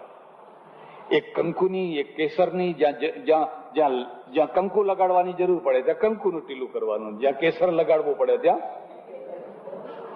અરે મેં કહ્યું તમે આવો તમારો ધર્મ જ નહીં કોઈ? મને કે ધર્મ ને બરમ, આપણે શું કરવું? આપણે તો સગવડ, એ જ ધર્મ. જ્યાં જે સગવડ મળતી હોય એ લઈ લેવાની. અને એમને ટીલું જોઈએ છે ને આપણે એક દાડા માટે પછી ભૂસી નાખવાનું. આપણે ક્યાં કાયમ કરવું છે? એમને જે જોઈએ છે એ આપણે કરી આપવાનું. આને ધર્મ ના કહેવાય. તમે આ બેયના બધાના ભેદને સમજો. અને ભેદને નહીં સમજો તો ટકે શેર ભાજી, ટકે શેર ખાજા. તમે સત્ય અને અસત્યનો નિર્ણય નહીં કરી શકો. રામ વાલ્મીકીના આશ્રમમાં ગયા. આ આશ્રમ છે, ભરદ્વાજનો આશ્રમ છે, વાલ્મીકી ઋષિનો આશ્રમ છે. ત્યાં જપ, તપ, નીતિ, નિયમ, ધર્મ, માનવતા, આ બધા કામો થતા હોય છે સહજ રીતે. હવે રામ એમ કે છે મને કોઈ રહેવાની જગ્યા આપો. ભાડે મકાન લેવું હોય કે ફ્લેટ લેવો હોય કે બંગલો બાંધવો હોય તો જે ગામના જે 5 ડાયા માણસો હોય ને, 5 ડાયા માણસોને પહેલા પૂછજો. ઓચિંતાના કૂદી ના પડશો. એક જગ્યા એવી હોય કે એ જગ્યાએ જઈને તમે રહો ને તો તમે સ્વર્ગમાં આવ્યા હોય એવો અનુભવ થાય. અને એક જગ્યા એવી હોય કે એ જગ્યાએ જો ઘર લીધું કે બંગલો બાંધ્યો તો નરકમાં આવ્યા હોય એવો અનુભવ તમને. પડોશીના સુખ જેવું કોઈ સુખ નહીં અને પડોશીના દુઃખ જેવું કોઈ દુઃખ નહીં. જો નબળા પડોશી મળ્યા તો એના જેવું કોઈ દુઃખ નહીં. અને સારા પડોશી મળ્યા, સારો મહોલ્લો મળ્યો તો એના જેવું કોઈ સુખ નહીં. અમેરિકામાં આવા ભેદ છે. અમેરિકામાં એક મહોલ્લો એવો હોય કે રામ રાજ્ય બધું બહાર પડ્યું હોય તો કોઈ અડે નહીં. અને એક મહોલ્લો એવો હોય કે ધોળા દિવસે તમે એ મહોલ્લામાં ના જઈ શકો. તમારું ઘડિયાળ કાઢી લે, તમારા પૈસા કાઢી લે, છરી બતાવે, ચક્કુ બતાવે, મારીએ નાખે, કઈ કહેવાય નહીં. એક મહોલ્લો એવો છે. ત્યાં સસ્તું મકાન મળતું હોય, ત્યાં સસ્તું. પેટલાદમાં એવા મહોલ્લા હશે, પેટલાદમાં એવી જગ્યાઓ હશે. એક જગ્યાએ જઈને રહો તો તમને બધું સસ્તું મળે. પણ સસ્તું મળે પણ પછી તમે તમારા કુટુંબને સાચવી ના શકો. અને એક જગ્યા એવી હોય કે જગ્યા મોંઘી મળે પણ પછી રામ રાજ્ય, બસ શાંતિથી રહો. અડોશી પડોશી બધા એટલા સારા હોય. રામ પૂછે છે મારે ક્યાં જઈને રહેવું? તમે મને એક જગ્યા બતાવો.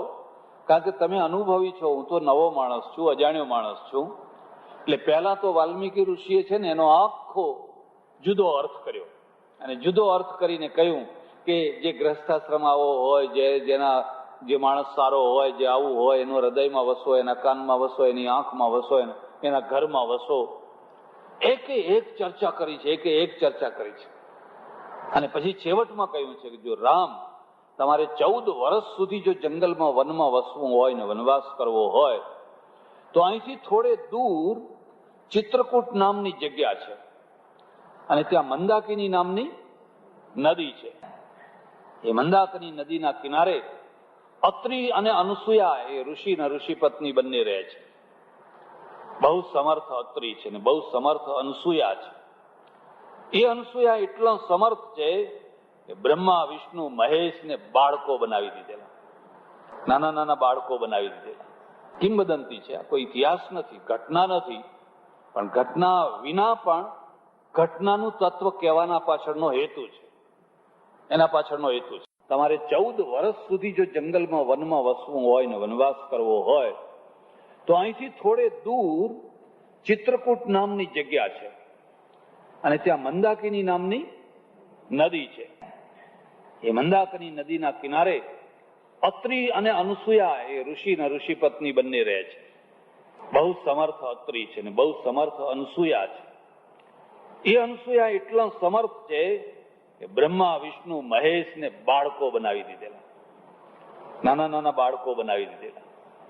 કિંવદંતી છે, આ કોઈ ઇતિહાસ નથી, ઘટના નથી, પણ ઘટના વિના પણ ઘટનાનું તત્વ કહેવાના પાછળનો હેતુ છે, એના પાછળનો હેતુ છે. અને હું તમને કહી દઉં, જરા મર્યાદામાં રહીને કહીશ. આ બ્રહ્મા વિષ્ણુ ને મહેશની પત્નીઓ એની આગળ જઈને કોઈ અનસૂયાના વખાણ કર્યા. આ બીજા મુદ્દાને સમજજો. સ્ત્રી સ્ત્રીના વખાણ સહન ન કરી શકે, પુરુષ પુરુષના વખાણ સહન કરી. એક બેન કહે કે તમે અમને રોજ, બહેનો જ તમારા હાથમાં આવે છે, પુરુષો હાથમાં આવતા જ નથી. પુરુષો હાથમાં આવે જ્યારે જેની જરૂર પડે ત્યારે. પણ જો તમે એટલું જ કહો કે ફલાણી બેનની રસોઈ તો કહેવી પડે, બસ તો આ રસોઈ કરનારી બેનનું મોઢું હાવ થઈ જાય. પછી કોઈ દિવસના વખાણ કરવા સહન ન કરી શકે. પણ હવે આવું થઈ ગયું. અનસૂયાના જઈને વખાણ કર્યા. અરે સતી તો અનસૂયા એમ કે આજ ધરતી ઉપર અનસૂયા જેવી બીજી કોઈ સતી, બધા મોટી ભૂલ થઈ ગઈ. કોઈના ગુણના વખાણ ના કરવા, સહન નહીં કરી શકે, પચાવી નહીં શકે. આવું એક ગામ, અને ગામમાં એક ખેડૂત રહે. હવે ખેડૂત બધા લાઈનસર રહે. કાઠિયાવાડમાં કેવું હોય, ઘર હોય ને આગળ ઓસરી હોય, પછી 2-4 ભાઈઓ હોય ને એ બધા એક જ ઓસરીમાં રહેતા હોય. એટલે એક બેન છે ને ખેડૂતની પત્ની, પણ અત્યંત પતિ ભક્તિ વાળી, તન્મય થઈ ગયેલી. એ ખાંડતી હતી, ખાંડણીઓ લઈને આમ ખાંડતી હતી, અને 12-1 વાગે પેલો ખેતરમાંથી પરસેવો થઈ ગયેલો, બળદ બધું લઈને આવીને ઉભો રહ્યો. એ બધું બળદ ને બધું બાંધ્યા, ને જેવા ઓટલા ઉપર ચડ્યો એવું પેલી બાઈએ જોયું, ઓહો મારા ઘરવાળો આવી ગયો. એટલે એને ફટ દઈને આમ હાથ ઊંચો કરેલો આંબેલાનો. હવે નીચો કરે તો એટલી વાર લાગે, હાથ છોડી દીધો, આંબેલું અધ્ધર રહી ગયું, એકદમ આંબેલું અધ્ધર રહી ગયું. દોડી જટ દઈને પાણી લાવીને એને પાણી આપ્યું. આ કોઈ ઘટના નથી, પણ ઘટના વિનાની સાચી વાત છે. એટલે પેલા એનો અર્થ એવો છે કે તમારા ઘરવાળો માણસ દુખી હેરાન થઈને, થાકીને, હારીને, પરસેવે રેપ જેબ થઈને આવ્યો હોય, તમે તરત જ એને પાણી આપો, તરત જ એનું મન જીતી લેશું તમે. હવે બેન બેઠા છે, ઉઠતા જ નથી. પેલો બૂમ પાડે છે પાણી કે પી લો. ગાંધીજીનો જમાનો ચાલે છે, ખબર છે, પી લો. હવે પેલાનું મગજ પછી એક તો તીખું થયેલું હોય ને વધારે, એને આમ હાથ કર્યો ને આંબેલું અધ્ધર ને અધ્ધર રહી ગયું. એટલે એકદમ દોડીને તરત જ લાવીને પાણીનો પ્યાલો આપ્યો. એટલે પાણી પીધું એટલે ઠંડો શાંત થઈ. પછી બાલટી મૂકી દીધી હાથ પગ ધોવા માટેની. જમવાનું તૈયાર, ગરમ ગરમ એને જે જમતું હોય જમાડ. બસ એ પતિ એના વશમાં આવી ગયો. પ્રેમથી વશમાં આવે. ઝઘડા કરવાથી કોઈ વશમાં આવે? ઝઘડા કરવાથી તો કોઈ વશમાં ના, પ્રેમથી આવે. પડોશણ હતી ને એ પડોશીને જોયું, આ તો હાંભેલું અધ્ધર રહી ગયું એમ કે. એટલે એ પેલી બેનને પૂછ્યું કે આ તે શું જાદુ કર્યું કે તારું હાંભેલું એમને અધ્ધર રહી ગયું? કે બીજું કશું જાદુ નહીં, મને તો મારા પતિમાં ભગવાન દેખાય છે, અને એટલે એ હાંભેલું નીચું મૂકું એટલો ટાઈમ લાગે ને એને પાણી મોડું પહોંચે એ મારાથી સહન ન થયું, એટલે મેં હાંભેલું છોડી દીધું. તો મારું જે સતીપણાનું જે સત છે ને એના કારણે એ અધ્ધર રહી ગયું. બસ એને નક્કી કર્યું. એના ઘરવાળાને કહ્યું, જુઓ કાલ તમારે પરસેવે રેપ જેપ થઈને આવવાનું. તો કે રોજ આવું જ છું ને. ના, પણ હું તમને કહું એમ કરો, અને અહીં ઉંબરે ઉભા રહીને પાણી માગવાનું, અહીં ઉંબરે ઉભા રહેવાનું, અને હું આમ સાબેલેથી બધું ખાંડતી આવીશ, ત્યારે તમારે ઉભા રહેવાનું. એટલે પેલો બિચારો હવે એ કયા કરો શું કરે, હવે લમણે મળેલી એટલે એ આવીને પરસેવે રેપ જેપ થઈને પણ એ ઉભો રહ્યો. અને ઉભો રહ્યો એટલે પેલી જોયું કે આ તો આયા છે, આમ હાથ ઊંચો કર્યો, સાંભેલું છોડી દીધું, પડ્યું લમડામાં આવીને વાગ્યું ને લોહી લુહાણ થઈ ગઈ. એટલે પેલી બેનને કહે છે કે મારે કેમ ના ઉભું રહ્યું? તારે ઉભું રહી ગયું તું, મારે કેમ ઉભું ના રહ્યું? એ બેને કહ્યું બધાના ના ઉભા રહે. બેન, આ કઈ નાટક નથી, આ તો જિંદગીભરનું તપ છે, આખી જિંદગીનું તપ છે. તે અનસુયા છે ને, અનસુયાના વખાણ કર્યા, ને વખાણ કર્યા એટલે બ્રહ્મા વિષ્ણુ મહેશ ત્રણેયની પત્નીઓથી સહન થયું, ત્રણેયથી સહન ન થયું. અમારા કરતા કોઈ મોટી છે. બીજી વાતને સમજજો, મોટા માણસોને પણ ઈર્ષ્યા હોય, નાનાને હોય એવું જ નહીં, પણ મોટા માણસોને પણ મોટી ઈર્ષ્યા હોય. મોટા અંદર અંદર બહુ ઈર્ષ્યાળુ હોય. સાધુઓ અંદર અંદર ઈર્ષ્યા કરતા હોય, અંદર અંદર ખટપટો કરતા હોય બધી. એટલે પેલા બ્રહ્મા વિષ્ણુ ત્રણેયને કહ્યું તમે ગમે એમ કરો પણ આ અનસુયાનું સતભંગ કરો, એનું સતભંગ થવું જોઈએ. તો કે કરીએ. ત્યારે હવે બિચારા એ શું કરે, હવે ઓર્ડર ઘરમાંથી થયો એટલે માનવો જ પડે. આ ત્રણેય અતિથિનું રૂપ લઈ અને ગયા. તે ઋષિ કઈ બહાર ગયેલા. અનસુયાજી ઘરનું કામકાજ કરતા હશે કે આવો આવો અમારે જમવું છે. તો કે ભલે રસોઈ બનાવું. રસોઈ બનાવી જમવા બેસાડ્યા. જમવા બેસાડ્યા એટલે કે ના, અમે આવું નથી જમતા, તમે બિલકુલ વસ્ત્ર વિનાના થઈ જાઓ અને પછી અમને જમાડો તો અમે જમીએ. એટલે અનસુયાએ વિચાર કર્યો કે હવે આ તો કેવી રીતે થઈ શકે. પછી એને તરત જ ભગવાનને યાદ કર્યા કે જો મારું એક તરફ મારું વ્રત છે, નિયમ છે, આ અતિથિ જમવા બેઠા છે, અને હવે હું કરું શું? એટલે એને બુદ્ધિ સૂજી. એને તરત જ આમ હાથ ફેરવ્યો ને ત્રણેય આવડા છોકરા થઈ ગયા. આવડા ધાવડા છોકરા હોય ને, વર્ષના 6, 12 બનીને ત્રણેયની ઘોડિયામાં નાખ્યા અને હાલા ગાવા લાગ્યા. પછી જે જમાડવાનું જે આમ દૂધ પીવડાવ્યું બધું. હવે સાંજ પડી પણ પેલી ત્રણેય પત્નીઓ રાહ જોવે છે કે અમારા ઘરવાળા ક્યાં ગયા, અમારા ઘરવાળા ક્યાં ગયા. બીજો દિવસ થયો. હવે આ તો ત્રણેય છોકરા થઈને હિંચકા ખાઈ રહ્યા છે. પછી એને ખબર પડી કે મારા છોકરાને તો છોકરા આવડા, મારા પતિઓને તો છોકરા બનાવી દીધા છે. પછી પ્રાર્થના કરી કે હવે અમને હતા એવા ને એવા બનાવી, હવે અમને ગમે એમ કરો પણ હતા એવા ને એવા. પછી અનસુયાએ કહ્યું જાઓ. ત્યારે હતા એવા ને એવા. આ એક સામર્થ્ય છે, એક શક્તિ છે, અને સામર્થ્ય બતાવવા માટે આવું લખ્યું. આ કોઈ ઘટના નથી, પણ સારામાં સારા માણસો હોય, સત્યમાં સત્ય હોય, તો પણ એના સતની ઈર્ષ્યા કરનારા, એની નિંદા કરનારા લોકો રહેવાના ને. અને એ માણસ કેવી રીતે દુઃખી થાય, એ દુઃખી કરવા માટેના બધા કારસ્થાન બધા ઉભા કરે. અને અંતે એવું કરનારા પછી અંતે થાકે ને હારે. આ અનસુયા મંદાકીના કિનારે રહે છે અને અત્રિ ઋષિ રહે છે.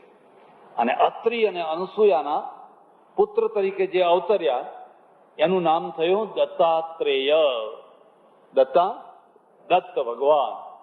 એને 3 માથા, બ્રહ્મા વિષ્ણુ ને મહેશ. એવી સમર્થ જગ્યા છે. એ મંદાકિનીના કિનારે જઈને તમે પર્ણકુટી બાંધો અને ત્યાં જઈને તમે રહો તો તમારું જીવન બહુ સારું વીતી જશે. હું એક બીજી વાત તમને કહું છું. તમારે બચપણ વિતાવવું હોય, તમારે જુવાની વિતાવવી હોય, તમારે ઘડપણ વિતાવવું હોય તો 3 જાતના સ્થાનો યાદ રાખવાના. તમારું બચપણ વિતાવવું એ તમારા હાથની વસ્તુ નથી. બચપણમાં ક્યાં રહેવું, ક્યાં ના રહેવું એ તો મા બાપ કે વગેરે જે જાણે એ. પણ હું તમને એટલું જ કહું કે જ્યાં વહાલ ને વિદ્યા મળતી હોય ત્યાં બચપણ વીતે. જ્યાં માનું વહાલ મળતું હોય અને વિદ્યા મળતી હોય, આ 2 જગ્યા જ્યાં મળતી હોય એવા સ્થાનમાં જઈને રહે તો એનું બચપણ ધન્ય થઈ જાય. પણ તમારે જુવાની વિતાવવી હોય તો કેવી જગ્યાએ જઈને રહેવું?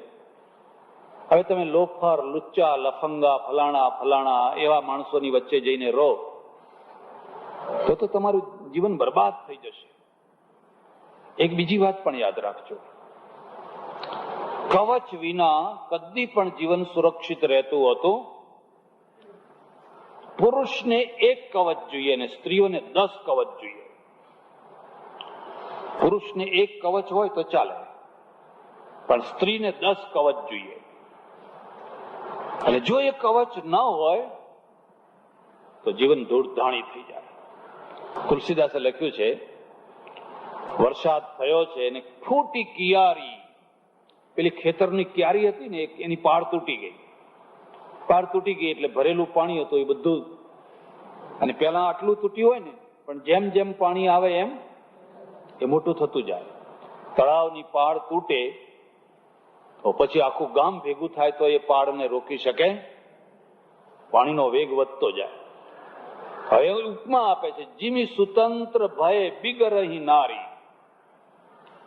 તુલસીદાસે લખ્યું છે કે જેમ કોઈ સ્ત્રી સ્વતંત્ર થાય, એને આગળ કોઈ કહેનાર નહીં, પાછળ કોઈ કહેનાર નહીં, ઉપર કોઈ કહેનાર નહીં, નીચે કોઈ કહેનાર નહીં, એને કોઈ કહેનાર નથી. અને એ સ્ત્રીની જે દશા થાય એ દશા ક્યારીની થઈ છે. પછી એ ભાગ મોટો ને મોટો થતો જાય. પાણી આવે ને પછી એને તમે રોકી શકો?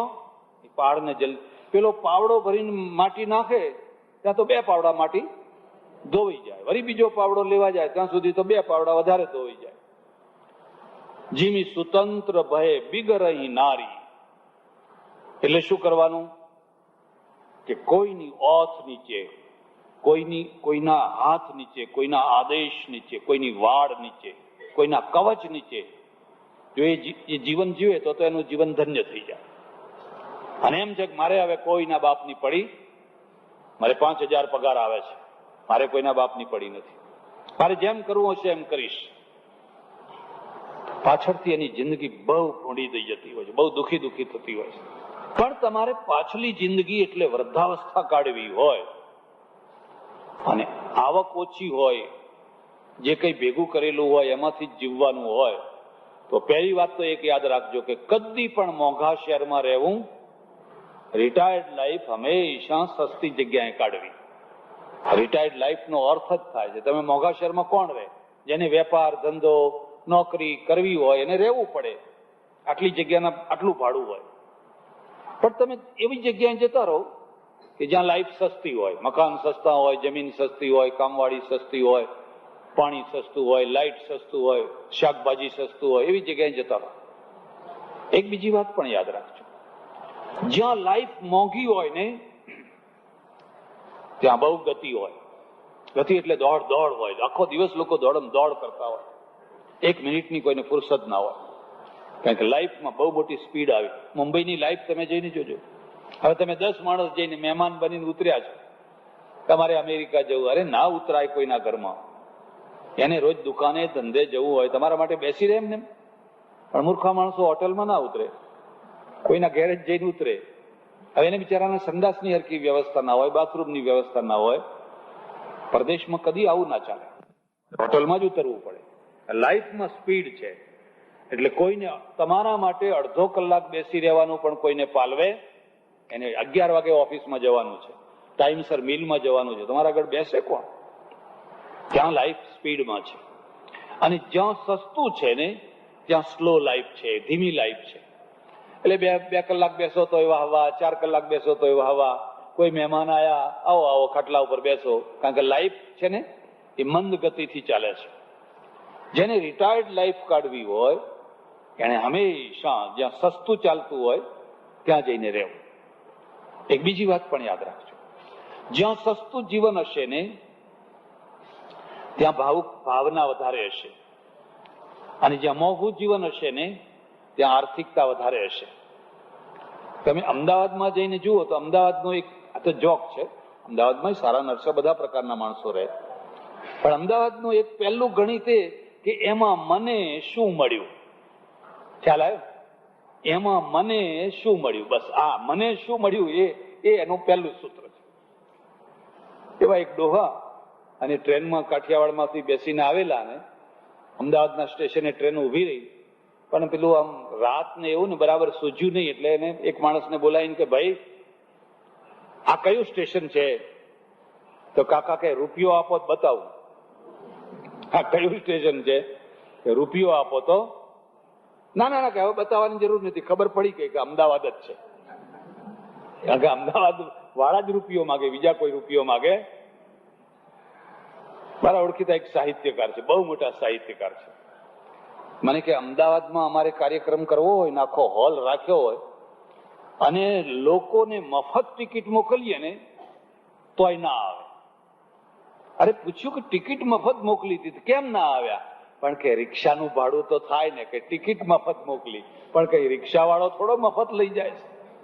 એકવાર એવું થયું, આ બધે રમતો રમાય ને ઇનામો આપે ને જાત જાતના બધા ટીવીમાં ને એવું બધું આવે, એટલે અમદાવાદના 2-4 શેઠિયાઓ ભેગા થયા અને એમણે કહ્યું ભાઈ આપણે કંઈક રમત રમાડો ને કંઈક ઇનામ આપો. તો કે હા કરો. તો કે શું ઇનામ આપશું? કે શું રમત રમાડશું? કે તરવાની રમત રાખો, તરણ સ્પર્ધા રાખો, તરવાની રમત રાખો અને કાંકરિયામાં રાખો. આપણે કઈ સ્વિમિંગ પુલ બનાવવાની જરૂર, આ તૈયાર જ છે, કાંકરિયામાં રાખો.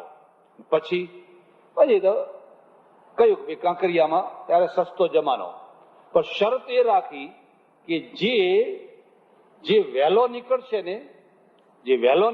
ને એનો રૂપિયો દંડ, અને જે પાછળ નીકળશે એને એ રૂપિયો પેલા પાછળ વાળાને આપવાનો. આ પાછો ઘરનો રૂપિયો નહીં કાઢવાનો, ઇનામનો રૂપિયો ઘરનો કાઢવાનો. જે વહેલો નીકળે એ રૂપિયાનો દંડ આપે અને એ જ રૂપિયો પછી પેલા પાછળ નીકળનારને આપી દેવાનો. તો 2 માણસો તરનારા નીકળ્યા, વધારે તો ના નીકળ્યા પણ 2 નીકળ્યા અને બધા ઉભા રહ્યા.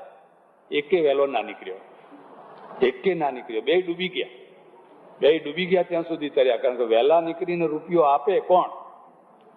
એટલે પેલો કે તું નીકળ ને પેલો કે 2 માંથી એકે ના નીકળ્યો, એટલે 2 ના એમને એમ 2 ડૂબી ગયા. આ તો બધા જોક છે, કઈ સાચી ઘટના ઘટેલી નહીં. એમ તો પેટલા દે કઈ ઉતરે એવું, પેટલા કઈ જેવું તેવું નથી. પણ જ્યાં લાઈફ સ્લો મોશન હોય, તમે પહાડોમાં જાઓ, દૂરના પહાડોમાં જાઓ, હિમાલયમાં જાઓ, પંચમહાલ, બનાસકાંઠા, એ પછાત ગામડાઓમાં તમે જાઓ, બિલકુલ સ્લો મોશન. લાઈફ ધીમે ધીમે ધીમે ધીમે ચાલે છે. લાઈફમાં કોઈ સ્પીડ નથી, કારણ બધું સસ્તું છે. અને સસ્તું છે એટલે બધું તમને સસ્તું મળે છે.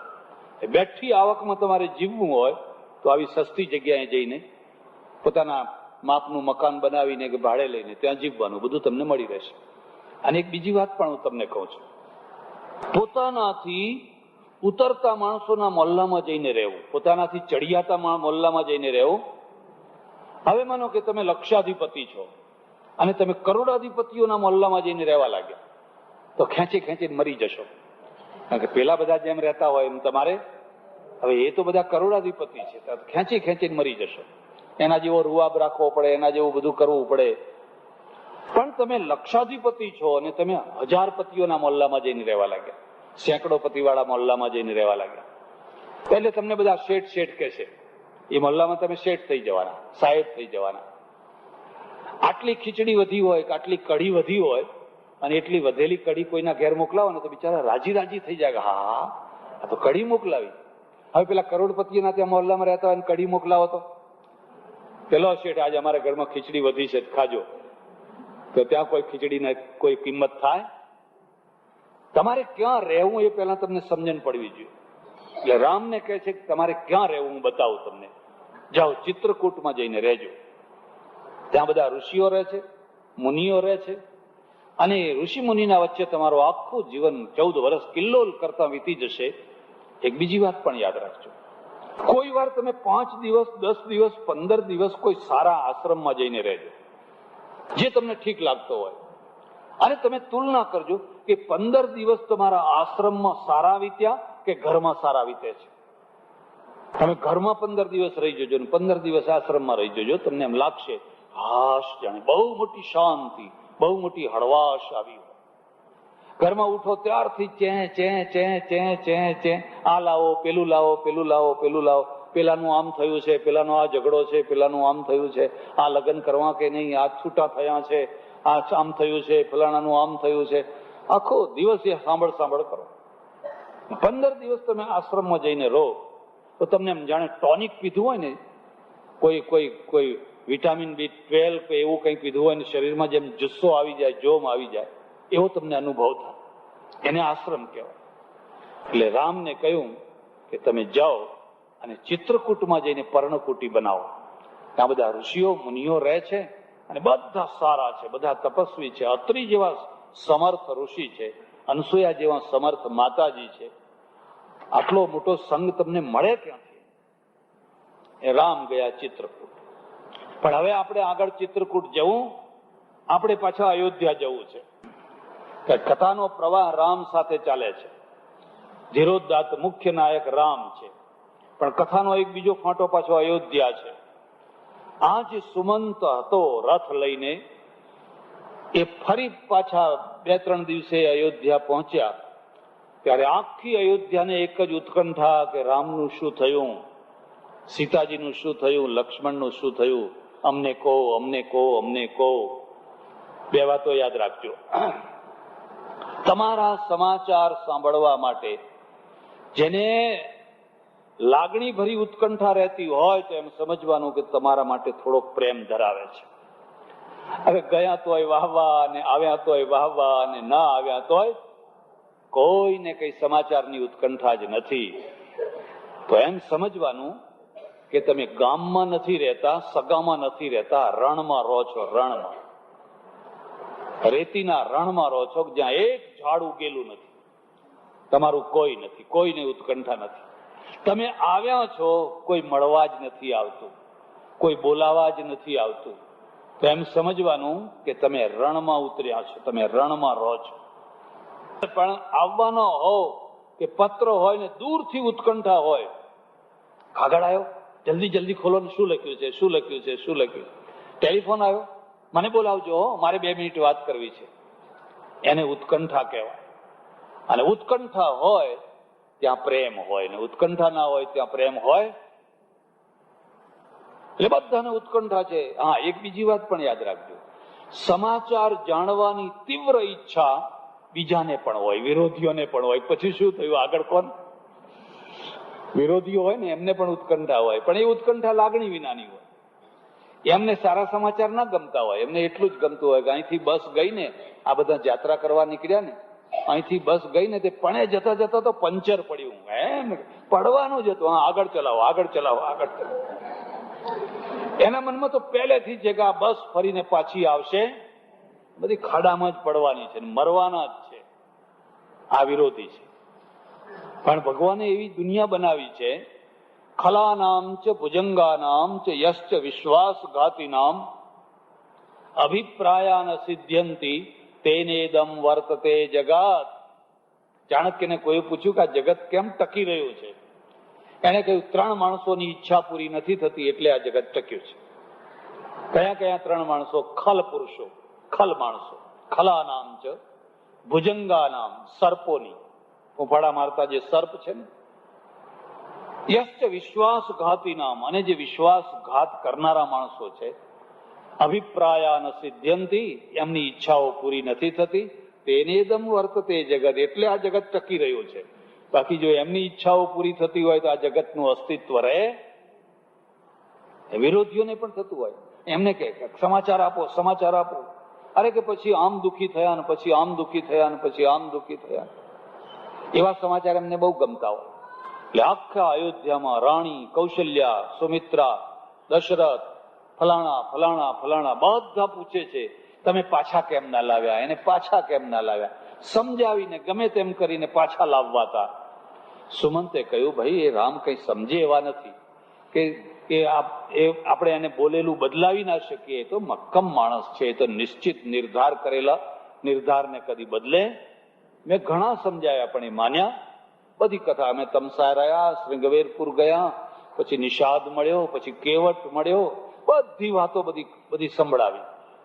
આ બીજી વાતને પણ યાદ રાખજો, જેના સાથે તમારે લાગણી હોય, પ્રેમ હોય, કોઈને કોઈ જાતનું સગપણ હોય, તો એ પોતે ન મળે તો એના સમાચાર જાણીને પણ આનંદ થાય, એના સમાચારથી પણ સુખ થાય.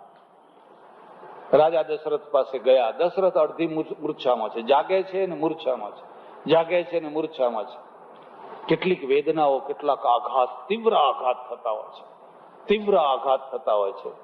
રામને 14 વર્ષનું વને એના હૃદયની અંદર કાળી ઘા વાગેલો છે અને રૂઝાતો નથી. ભાનમાં આવે ત્યારે રામ રામ રામ બોલે ને વળી પાછા બેભાન થઈ જાય. રામ લાવવા ક્યાંથી? જે માણસ છે નહીં, જે માણસ ચાલ્યું ગયું છે, હવે એને લાવીને બતાવવું ક્યાંથી? કેવી રીતે એને બતાવવું? સુમંતે જઈને કહ્યું કે હું રામને આટલે સુધી ફલાણી જગ્યા સુધી મૂકી આવ્યો છું અને રામ બહુ સારા છે, તમે જરાય ચિંતા ના કરજો. ત્રણેય જણા ખૂબ સારી રીતે વનવાસ કરી રહ્યા છે ને યાત્રા કરી રહ્યા છે. પણ દશરથના મનમાં શાંતિ થતી. આ એક બીજી વાતને સાંભળજો કે મરતી વખતે વૃદ્ધાવસ્થા હોય અને વૃદ્ધાવસ્થામાં મરણ હોય અને મરતી વખતે એનું સમાધાન ના હોય, એનું સમાધાન ના હોય, એને શાંતિ ના હોય. એ બહુ દુઃખી થતો હોય, બહુ પીડાતો હોય, બહુ રીબાતો હોય. એવા માણસનું મૃત્યુ છે ને એને દયનીય મૃત્યુ કહેવાય, દયનીય મૃત્યુ. દશરથને શું ખૂટે છે? પૈસો નથી ખૂટતો, માણસો નથી ખૂટતા, સત્તા નથી ખૂટતી. દશરથની પાસે બધું છે, પણ મોત બગડી રહ્યું છે, મરણ બગડી રહ્યું છે. અને મરણ કોણ બગાડે છે? ઘરના માણસો, બહારના માણસો નહીં, પણ ઘરના માણસો જ મોત બગાડી રહ્યા છે. અને ઘરના માણસોમાં કયું ઘરનું માણસ મોત બગાડે છે? સૌથી વાલી કઈ. આ એક બીજો નિયમ પણ છે, જેના ઉપર તમે સૌથી વધુ વાલ કરતા હોય ને એ જ તમારું સૌથી મોટામાં મોટું દુશ્મન બને, એ જ તમને સૌથી વધારે દુઃખ દેનારું બને. કૈકેયીના ઉપર દશરથને બહુ પ્રેમ હતો, કૌશલ્યા ઉપર એ ખરો, સુમિત્રા ઉપર એ ખરો, પણ માપનો. પણ કૈકેયીના માટે તો આમ બિલકુલ કૈકેયીની આંખે જ દુનિયા જોવાની. અને એ જ કૈકેયી આવે આ દશરથનું મોત બગાડ્યું છે, મરણ બગાડ્યું છે. ભર્તૃહરિનું કોણે બગાડ્યું? જીવન પિંગળાએ બગાડ્યું. આ આખી દુનિયાનો ઇતિહાસ એ જ છે. એટલે એક બીજો મુદ્દો પણ યાદ રાખજો, વાલ કરજો. પત્નીને વાલ કરવું જ જોઈએ, પતિને વાલ કરવું જ જોઈએ. પતિ પત્ની થઈને એકબીજાને વાલ નહીં કરો તો કરશો કોને પછી? પણ માથા ઉપર ભગવાન રાખવાનું, સૌથી વધુ વાલ ભગવાનને. તો શું થશે કે મોત નહીં બગડે. પણ ભગવાનને ભૂલ્યા અને કોઈ એક માણસ, અને અનાળી માણસ, પાછું માણસ ખરું પણ માણસમાં કેવું, કઈ અનાળી છે. એ સમજતી નથી કે હું મારા પોતાના પગ ઉપર કુહાડો મારી રહી છું. રામને તો હું વનમાં મોકલીશ, પણ મારો પતિ છે ને એ પતિ હું ખોઈ નાખીશ. મારો પતિ પછી નહીં હોય. પણ એને એટલું કશું દેખાતું જ નથી. એને એટલું જ દેખાય કે રામ વનમાં ગયા, ભરત આવી રહ્યો છે ને ગાદીએ બેસશે, હું રાજમાતા થઈશ. એ સિવાય એને બીજું કશું દેખાતું. એટલે અનાળી છે. એક બીજી વાત પણ યાદ રાખજો, અનાળીને કોઈ સમજાવી ન શકે. મૂરખ હૃદય ન ચેત, જો ગુરુ મિલઈ બિરંચી સમ, ફલઈ ફૂલઈ કે બેત, જદપી સુધા બરસઈ જલદ. તુલસીદાસે લખ્યું છે. ઉપરથી આકાશમાંથી અમૃતની વર્ષા થાય તોય પણ પેલું જે નેતર છે ને, બેંત એટલે નેતર, તો એ નેતરને કઈ ફૂલ ને ફળ લાગે? નેતરને ફૂલ ના હોય, ફળ ના હોય. ફલઈ ફૂલઈ કે બેંત, જદપી સુધા બરસઈ જલદ. જલદ એટલે વાદળા. એ ગમે એટલો વરસાદ પડે તો એને કઈ ફળ ફૂલ લાગે? મૂરખ હૃદય ન ચેત. એમ કોઈ મૂરખ માણસ હોય, અનાળી માણસ હોય, અને એને તમે ગમે એટલું સમજાવો, પણ એના હૃદયમાં ચેતના ના આવે તે ના જ આવે. દશરથે કૈકેયીને બહુ સમજાવી, બીજા લોકોએ પણ સમજાવી, પણ કઈ કઈ ના સમજી તે ના જ સમજી. અને હવે દશરથ ડચકો ખાઈ રહ્યા છે, છેલ્લી ઘડી ગણી રહ્યા છે. સુમંતે આવીને પાસે જઈને કહ્યું કે આવી રીતે બધા ગંગા પાર કરીને પેલી તરફ ગયા અને પછી મને હઠ કરીને જોર કરીને પાછો વાળી દીધો એટલે હું પાછો આવ્યો. રામાયણમાં કરુણ રસ છે અને કરુણ રસ જ રસ છે. આખી રામાયણ કરુણ રસથી ભરેલી છે. સીતાનું જીવન કરુણ, રામનું જીવન કરુણ, દશરથનું જીવન કરુણ, કૌશલ્યાનું જીવન કરુણ, ભરતનું જીવન કરુણ, ઉર્મિલાનું જીવન કરુણ. બધી કરુણા જ કરુણા છે. જ્યાં જુઓ ત્યાં કરુણ જ કરુણ છે. આ બધાની તુલનામાં તમારા જીવનની કરુણાને જો તમે માપો ને તો કશું જ નથી. તમારે કઈ વન જવું પડ્યું? આમાંનું તો તમારે કશું જ ભોગવવું નથી પડ્યું અને કશું નથી ભોગવવું પડ્યું. તોય રામ ને લક્ષ્મણ ને સીતા કરતા તો જયારે જુઓ ત્યારે રડતા અને રડતા, રડતા અને રડતા, રોતા અને રોતા. રડવું એ કરુણતા નથી. આ બીજી વાતને સમજજો. ન રડવું એ કરુણતા છે. રડવાનું નિમિત્ત હોય, રડવાનો પ્રસંગ હોય અને છતાં માણસ ન રડે એ કરુણતા છે. પેલું તો રડ્યું એટલે ધ્રુસકે ને ધ્રુસકે, બસ ડબડબ ડબડબ. એવો વાલ ઢીલો છે ને કે જરાક કઈ થાય એટલે તરત જ આંખમાંથી આંસુ આવી જ જાય. એ કરુણતા નથી. કેટલીક વાર તો એ નાટક હોય છે. કેટલીક વાર તો એ નાટક હોય છે. ઘરે રે તમે હવે જાઓ છો ને આમ ને રડારડ ને પેલા હજુ પણ ના પહોંચ્યા હોય ને શીરો બનાવીને ખાવા માટે. આજ કે 5 વર્ષની છુટ્ટી થઈ ગઈ, 5 વર્ષ સુધી હવે પાછા આવવાના, ત્યાં સુધી કરો લીલા લહેર. કારણ કે રોજ માથું ખાઈ જાય, જીવ ખાઈ જાય. 5 વર્ષની લીલા લહેર. એટલે રડવાનો પ્રસંગ હોય અને છતાં જે રડે નહીં એ કરુણા છે. સીતા ક્યાં રડ્યા છે? રામ ક્યાં રડ્યા છે? લક્ષ્મણ ક્યાં રડ્યા છે? ઉર્મિલા કદી રડી નથી. સીતા તો એના ઘરવાળા ભેગી ગઈ, મને કેમ ના લેતા ગયા, મને સાથે કેમ ના લઈ ગયા? એ કદી એને આંસુ નથી પાડ્યા. એટલે હવે દશરથ છે ને, તુલસીદાસ લખે છે, રામ રામ કહી રામ કહી, રામ રામ કહી રામ. 5 વાર રામ રામ કહ્યું અને દશરથનો પ્રાણ નીકળી ગયો. શરીર છોડી દીધું. દશરથનું શરીર છૂટું થઈ ગયું. આખી અયોધ્યામાં સ્તબ્ધતા થઈ. રામને ખબર નથી, લક્ષ્મણને ખબર નથી, સીતાજીને ખબર નથી. એ તો વનમાં ફરી રહ્યા છે, ત્યારે કોઈ ટેલિફોન નહીં, વિચરી રહ્યા છે. દશરથે દેહ ત્યાગ કરી દીધો. આખા અયોધ્યામાં ઉદાસીનતા, ગમગીન છવાઈ ગઈ. હવે શું, હવે શું? વેક્યુમ, ખાલીપણું થઈ ગયું. આ રાજપાટ કોણ સંભાળશે? આ બધું કોણ? રથને દોડાવો અને ભરતને લઈ આવો. કૌશલ્યાએ શોકના વસ્ત્રો પહેર્યા, સુમિત્રાએ શોકના વસ્ત્રો પહેર્યા અને કૈકેયીએ પણ પહેર્યા. પણ કૈકેયી અંદરથી હરખાઈ રહી છે. અંદરથી હરખાઈ રહી છે કે મુવા ગયા તો ગયા, પણ મારો ભરત આવશે અને મારો ભરત ગાદીએ. બીજી વાતને યાદ રાખજો, બધાનો વિશ્વાસ કરજો પણ સંબંધનો કદી વિશ્વાસ કરવો. અને વિશ્વાસ વિના સંબંધ ચાલે નહીં. વિશ્વાસ ના હોય તો દુનિયાના સંબંધ કેવી રીતે ચાલે? વિશ્વાસ તો રાખવો જ પડશે. અને છતાં એક કહે છે કે કદી પણ આ સંબંધ કાયમ માટેનો રહેવાનો છે ને કદી તૂટવાનો નથી, એવી ભ્રમણામાં કદી રહેશો. જે લોકો એકદમ અત્યંત સંબંધ રાખતા હોય, ક્યારે તોડીને બેસે, ક્યારે છૂટા થઈને બેસે ને ક્યારે દુશ્મન થઈને બેસે, કઈ કહી શકાય? કઈને એક જ છે, ભલે દશરથ ગયા તો, અરે ભલે ને હું વિધવા થઈ, હું એકલી વિધવા નથી થઈ, પેલી બે થઈ પાછી. હું એકલી કઈ વિધવા થઈ, પેલી બે પણ વિધવા થઈ છે. અને મારો ભરત તો હવે ગાદીએ બેસવાનો છે, એટલે હું તો રાજમાતા થવાની છું. આ થોડી રાજમાતાઓ થવાની છે. ભરતને મારતે રથે પાછા લાવ્યા અને ભરતે જોયું કે જેવા આપણે નગરમાં પેસીએ એની સાથે ચારે તરફ બધું શોકાકુલ વાતાવરણ છે. એક વાતાવરણ બનતું હોય છે અને વાતાવરણના કારણે દિવાલો હસતી હોય છે, ઝાડવા હસતા હોય છે, મકાનો હસતા હોય છે. અને એક વાતાવરણ એવું બને કે જાણે ચારે તરફ બધું રોતું હોય, રો કકડ ચાલતી હોય. દિવાલો રોતી હોય, ઝાડવા રોતા હોય, ચારે તરફ રો કકડ ચાલતી હોય. એ ભરતે જોયું કે હો અયોધ્યા આવું કેમ દેખાય છે? કોઈના ચહેરા ઉપર તેજ નથી, કોઈના ચહેરા ઉપર આનંદ નથી, હર્ષ નથી, બધાના ઉતરી ગયેલા ચહેરા છે. હવે શું થશે, હવે શું થશે, હવે શું થશે? પણ કોઈ ભરતને બતાવતું નથી કે ભાઈ આ તો ન થવાનું થઈને બેઠું છે, ઓચિંતાનું મોટું કાંડ બની ગયું છે અને આ કાંડને હવે કોઈ સુધારી શકે એમ નથી. કૌશલ્યા પાસે ગયા, કાળા વસ્ત્રો પહેરીને બેઠેલા. પછી ખબર પડી ઓહો મારા પિતા ગુજરી ગયા છે. શું થયું હતું? એટેક આવ્યો? બીમાર હતા? શું હતું?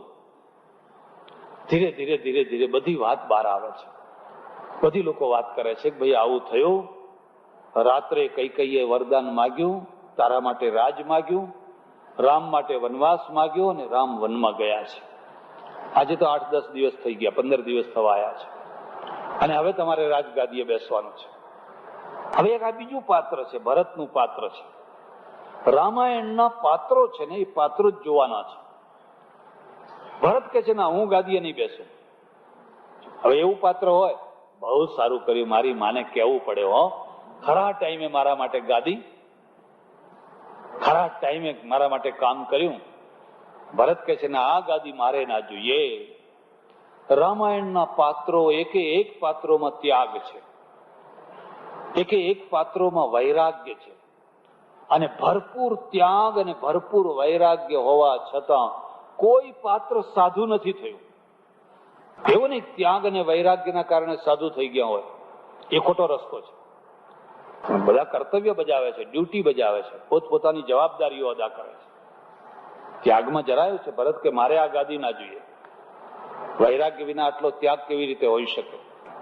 અને પછી તો એને કઈ ગાળો દીધી છે, કઈ ફટકારી છે. માં તારા પેટે હું જન્મ્યો એના કરતા જન્મતા મરી ગયો હોત તો સારું. તને આ શું સૂજ્યું? અમારા સંયુક્ત ઘરમાં ત્યાં આગ લગાડી દીધી. અમારા ઘરમાં તો બધા ભાઈઓ સરખા, બધી માતાઓ સરખી. રામે કદી કૌશલ્યાને કૈકેયીમાં ભેદ નથી કર્યો, મેં કદી કૈકેયીને કૌશલ્યામાં ભેદ નથી કર્યો. અમારું આખું કુટુંબ સંયુક્ત રીતે રહેતું હતું ને તને આ શું સૂજ્યું? એવા કઠોર વાક્યો કયા, એટલા કઠોર વાક્યો કયા. કૈકેયી સમસમી ગઈ અને કૈકેયી કે છે દીકરા મેં આ બધું તારા માટે કર્યું, મારા માટે નથી કર્યું, પણ મેં તો આ બધું તારા માટે કર્યું છે. ભરત કહે છે મારા માટે કર્યું એટલે જ હું કઉ છું હું મરી ગયો હોત તો સારું હતું. અને એટલામાં મંથરા નીકળી ત્યાંથી ને અને ભરત સમજી ગયો બધા અનર્થનું મૂળ આ ચાડી ચુગલી કરનારી આ દાસી છે, આ કુબડી દાસી છે. એનો ચોટલો પકડીને જોરથી પછાડી ધરતી ઉપર. મારા ઘરમાં તે આગ લગાડી, અમારું આખું ઘર સંયુક્ત કુટુંબ કિલ્લોલ કરતું હતું, હળીમળીને રહેતું હતું. અમારે કોઈને રાજપાટ નતું જોઈતું, કોઈ મિલકત નથી વેચવી, અમારે તો પ્રેમ વેચવો હતો, એકબીજાનો સદભાવ વેચવો હતો. ત્યાં અમારા ઘરમાં આગ લગાડી દીધી. વચ્ચે પડ્યા લોકો. હવે જે થવાનું હતું એ થઈ ગયું, હવે કઈ આમાં કઈ ફેરફાર થઈ શકે? પણ ભરત કે છે ના હું ગાદી ઉપર નહીં બેસું, હું રામની પાસે જઈશ અને કૈકેયીની વતીથી, મારી વતીથી હું માફી માંગીશ, ક્ષમા માંગીશ અને ગમે એમ કરીને પણ હું રામને પાછા લાવીશ. આ ભરત છે. ભરતનો પ્રેમ અદભુત છે અને ત્યાગે અદભુત છે. લલચાવાની જગ્યા હોવા છતાં એ લલચાતો નથી અને બધું સામે ચાલીને મળ્યું છે પણ એ સ્વીકારતો નથી. હવે જરા વિચાર કરો કે ભરતે સ્વીકાર કરી લીધું હોત તો માં તે બહુ સારું કર્યું, ચાલો જલ્દી આપણે ગાદી તૈયાર કરો. પણ કે હમણાં આ શોક તો પૂરો થવા દે. અરે શોક પૂરો થશે પછી આવા કામમાં મોડું કરાય. અને ભરત ગાદી ઉપર બેસી ગયા હોત તો રામાયણ કેવી લાગોત? તો રામાયણની રચના કેવી થઈ હોત? તો રામાયણ પાસેથી શું શીખવાનું હોત? રામાયણ એમ બતાવે છે કે એકલા રામ જ મહાન નથી, રામ કરતા પણ ભરત મહાન છે. જુઓ સામે ચાલીને ગાદી મળી છે પણ એ સ્વીકારવા તૈયાર. અને ભરતે તરત જ રથ તૈયાર કરાયો, લશ્કર તૈયાર કરાયું અને જે રસ્તે રામ ગયા હતા ને એ રસ્તે ચાલવા લાગ્યા. એ તમસા નદી આવી, શ્રીંગવેરપુર આવ્યું, એ નિષાદ આવ્યો અને ઠેઠ ગંગા કિનારે કેવટ પાસે પહોંચી ગયા. તુલસીદાસજી લખે છે કે જે ગુહરાજ જે નિષાદ હતો ને એના મનમાં એક શંકા થઈ કે હા ભરત આટલું બધું લશ્કર લઈને જાય છે જરૂર એના મનમાં કઈ દાળમાં કાળું હોવું. રામને વનમાં કાઢીને પણ આ લોકોને સંતોષ થયો. કદાચ કઈ ન કરવાનું કરી બેસે એ નિષાદે ઢોલ વગાડ્યો અને બધા આદિવાસીઓને ભેગા કરી દીધા. તીર કામઠા લઈને બધા આવી જાઓ, અને જો ભરત રામના ઉપર આંગળી ઉપાડે તો આપણે એમાં પ્રાણ આપી દેવાના, પણ રામને વાંધો આવવો જોઈએ. એક બીજી વાતને તમે યાદ રાખજો, મિત્રો ખોળવાથી નથી મળતા, અને લાગણી વાળા માણસો પણ ખોળવાથી મળતા હોતા. તમારી ઈચ્છા હોય તો કાલથી ચા બનાવવાનું શરૂ કરજો, ભજીયા બનાવવાના શરૂ કરજો. ચા પીનારા, ભજીયા ખાનારા, પેપર વાંચનારા, તમારા હિંચકા ઉપર બેસનારા ટોળે ટોળા લોકો માણસો મળવાના છે. પણ એમાં કોઈ મિત્ર નહીં હોય, એમાં કોઈ લાગણી વાળો માણસ હશે, એમાં ખાઈને ખોદનારા વધારે ભેગા થશે. તમારું ખાશે અને પાછું તમારું જ ખોદશે, એવા માણસો ઘણા ભેગા થશે. મિત્ર અને લાગણી વાળા માણસો તો આપોઆપ મળી આવતા હોય છે, તમારા સદગુણોથી મળતા હોય છે. તમારા અંદર સદગુણો હોય. રામની અંદર એટલા સદગુણો છે કે આખું આદિવાસી પંથક એનું થઈ ગયું છે. રામ માટે પ્રાણ આપશું. રામે એમ નથી કહ્યું મારા માટે પ્રાણ આપજો, પણ રામના સદગુણો એવા છે એટલે બધાને લાગણી થઈ ગઈ છે. મિત્ર છે ને, મિત્ર એ કેટલાક મિત્રો સ્લીપર જેવા હોય. પેલા સ્લીપર આપણે પહેરીએ ને, એ સ્લીપર જેવા હોય. મેં પહેરો, બહુ સરસ હલકા ફૂલ જેવા હોય, પટપટ પટપટ પટપટ ચાલો.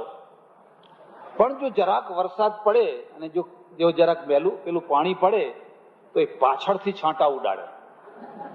તમને આગળ ખબર ના પડે, આગળના કપડા ચોખ્ખા હોય અને પાછળથી પછી આમ ઉડાડતા જાય.